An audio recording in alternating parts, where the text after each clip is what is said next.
자, 이제 10강이네요. 미학이란 그 학습 목표의 10강의 학습 활동을 완수한 학습자는 새로운 시각에서의 전통 미학의 한계점하고 해결점을 통해서 새로운 미학에 따른 가치를 실행할 수 있을 것입니다.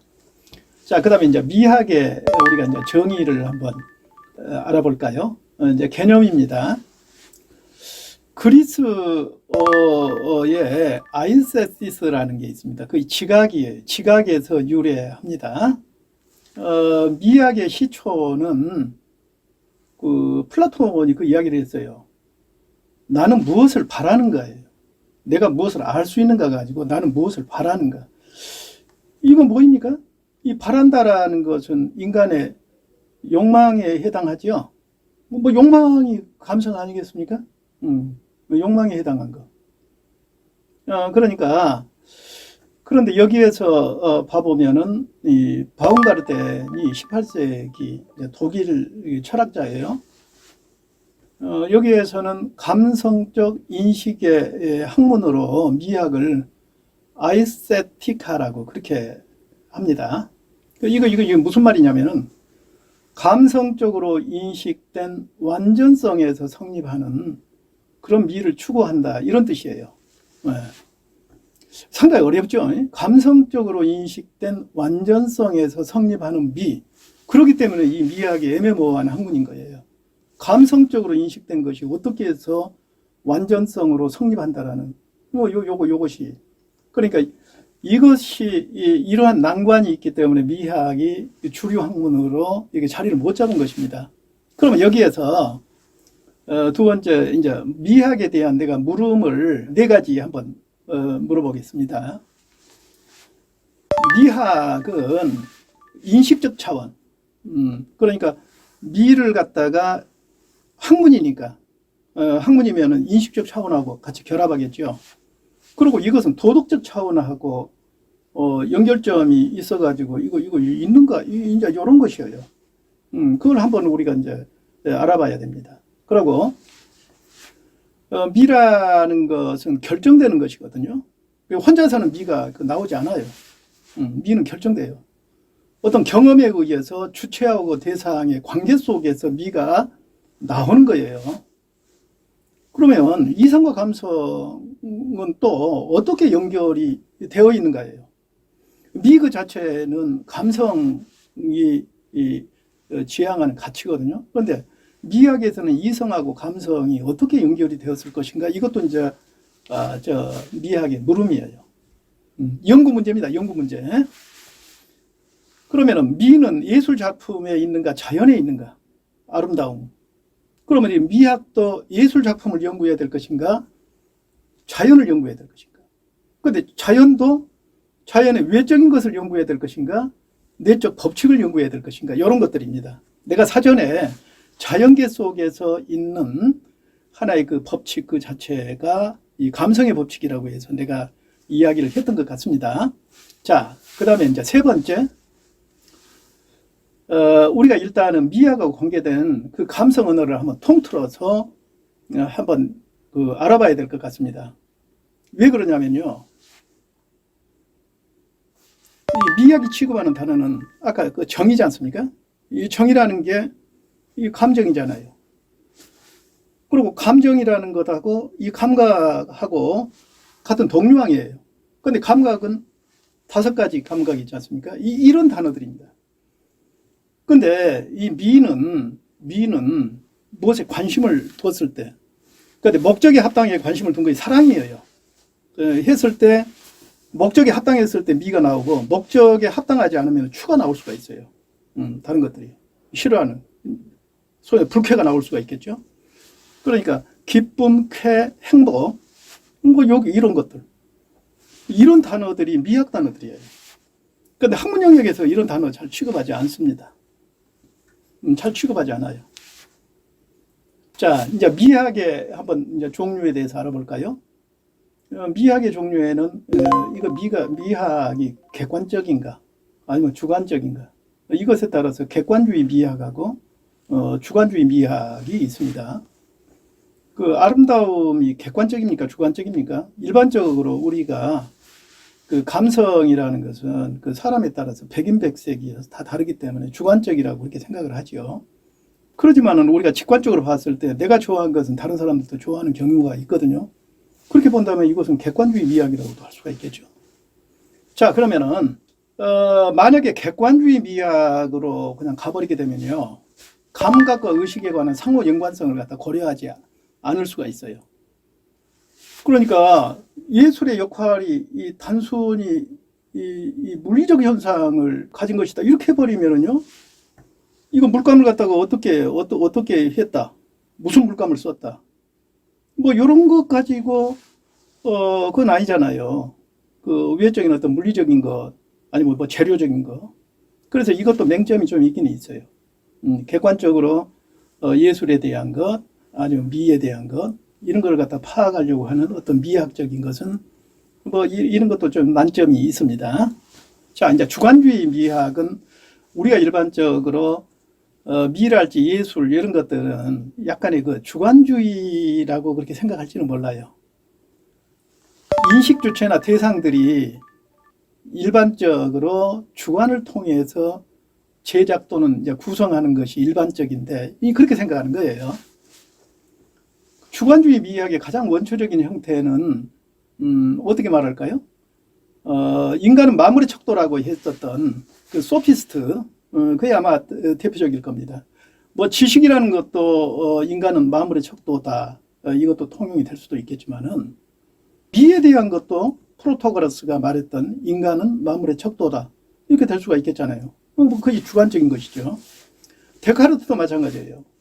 그것도 그 사람도 그 합리적인데 그 주관적이에요. 왜 그러냐면은 우리 인간한테는 신의 이 관념인 권유관념이라는 게 내 머릿속에 들어왔다는 거예요. 나를 통해서 미를 갖다 개념화시킬 수 있다고 그렇게 생각하는 거예요. 데카르트도 마찬가지로 주관주의 미학이라고 할 수가 있는 거예요.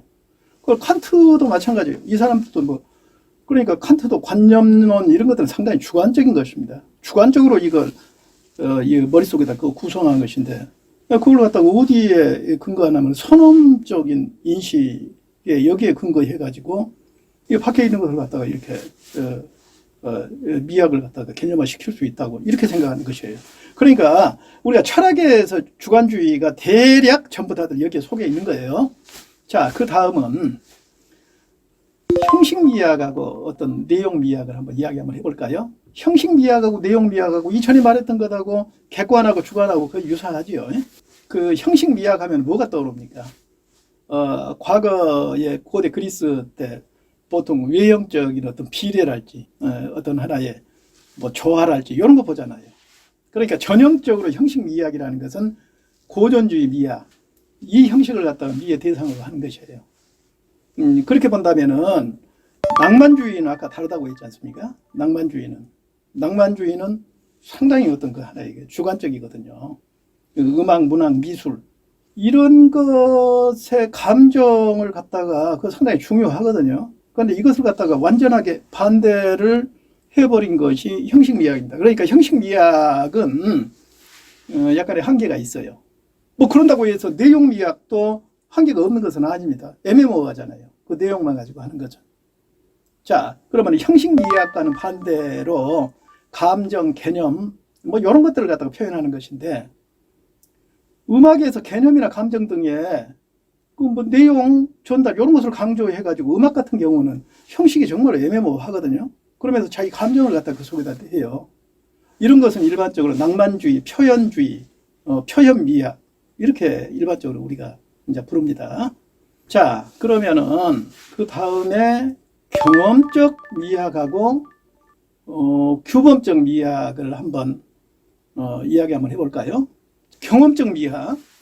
그러면은 앞에서도 말했지만은 뭐 형식 미학하고 내용 미학하고 이 경험 미학도 상당히 형식적인 그러한 부분에 치우쳐 있습니다.